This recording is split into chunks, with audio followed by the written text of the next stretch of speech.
In this episode, I compare video in e-learning to illustration in e-learning, and we're going to duke it out and see which one is actually better.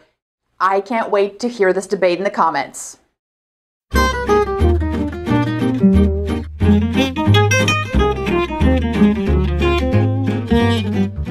Hello and welcome to episode 5 of Ask Sabramowicz, where you ask your instructional design questions and I, Anna Sabramowicz, answer them. Can you believe it? Episode 5 already. And of course, this one is prompted by another fabulous question. Richard asks, would you be willing to tell us more about your use of images in the revised Broken Coworker course, not the video version? Richard, thank you so much for asking your question.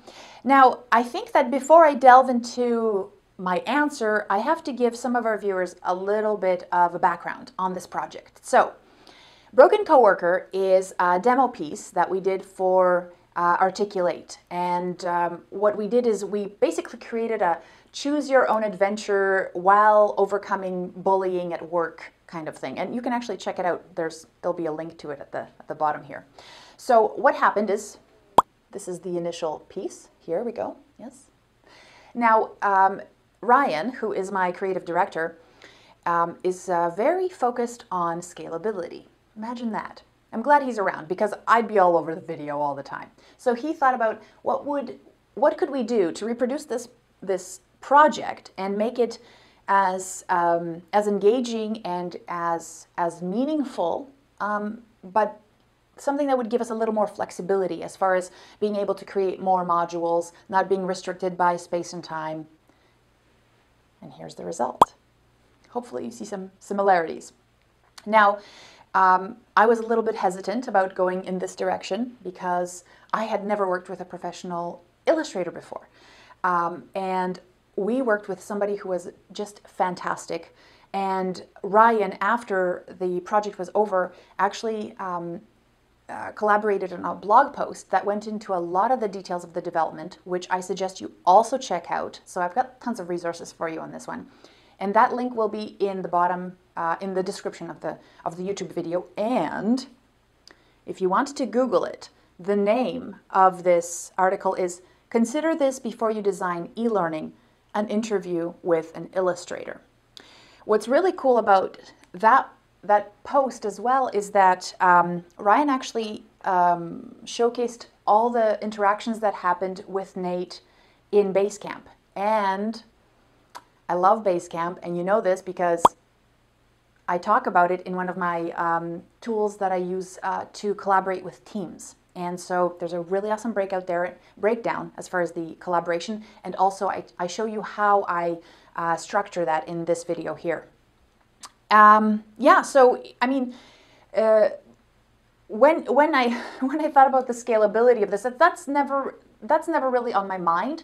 But when you start working with somebody like a designer and they're creating all those pieces for you, they think about efficiency. They think about all those nuances. And so a big part of creating this project as well is maintaining a story. And we just recently released a new series, which is called Storytelling in E-Learning. And so if you want to know more about the breakdown of that project and how we integrated that story and how Ryan used story elements to make the illustrations work as well, check out this. And if you go to the even numbered videos, 2, 4, 6, and 8, and 10, that's where you'll see Ryan break out his process step by step. So, you know, you could ask right now, you know, why didn't we go with just real people? Why couldn't we go with stock photography? And I have to tell you, it hasn't evolved yet. For me, stock photography is so segmented into the 4 or 5 primary reactions, and I think I've written a rant about this somewhere, that it just doesn't capture the nuance that an illustrator may. Because the thing is, video has a lot of that nuance, but it is not scalable.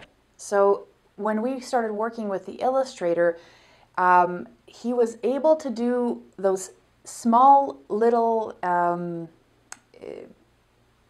expressions and body language that the typical characters in a stock photo set don't ever do. And I thought that was necessary, especially when you're dealing with a subject as sensitive as emotional intelligence and bullying, where those things aren't blatant, where conversations are not what's going to give you the indication if somebody is not to be trusted, where it's actually the way that they present themselves. So that was a big challenge, but it was actually much easier than I thought it was going to be. So I suggest you check out those resources, and I'd seriously love to hear your feedback on the storytelling series because it's awesome. Now, question of the day. Totally out there. Who's your favorite superhero from a comic book?